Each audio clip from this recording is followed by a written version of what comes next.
Туршилт 10. Энэ туршилтаар жингийн потометрийг ашиглаж ургамлын транспирацийг судлах болно. За сайн байцгаана уу. Өнөөдрийн туршилтаар ургамлын навчнаас ус уурших буюу транспирацийн үзэгдлийг бол судалнаа.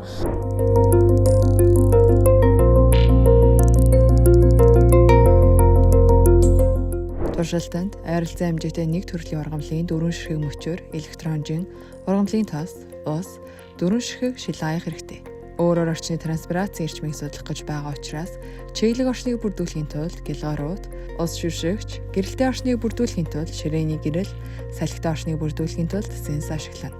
Жингийн фотометрийг хэрэглэх үед зурагт үзүүлсэн байдлаар бэлтгэн орчны янз бүрийн хүчин зүйлээр өөрчлөхөөс өмнө болон тодорхой хугацаа өнгөрсний дараа жинг хэмжин жингийн өөрчлөлтөөр үнэлгээ хийн. За одоо туршилтаа эхэлцгээе. Шил аяг тус бүрт 50 мл ус хийгээд, дээр нь мөчөрнүүдээ хийгээд, дараа нь тус бүрт нь ургамлын тос хийж өгнө. Агаарт ишээ гаргахаар агаарын киселем нь бөглөрч учраас за гаргаж ирчээд ишийг нь хайчлаад дараагийнхаа колб руу хийцгээе.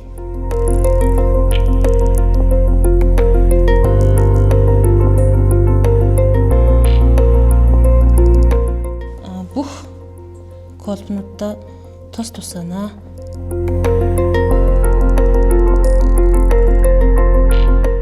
Ургамлын тос хийснээр ургамлын зөвхөн навчнаас ус алдаж байгааг илрүүлэх зорилготой. Шил аягтай уснууд дээрээ тэмдэглээ бичиж. Ингэхдээ энэ туршилтаар дөрвөн орчинд харьцуулан ургамлын транспирацийг судалж буй тул сайтар тэмдэглэж байна. Салхитай, хэвийн, гэрэлтэй, чиглэг. Дараа нь ургамлаа жинлэж анхны жинг тэмдэглэж байгаа.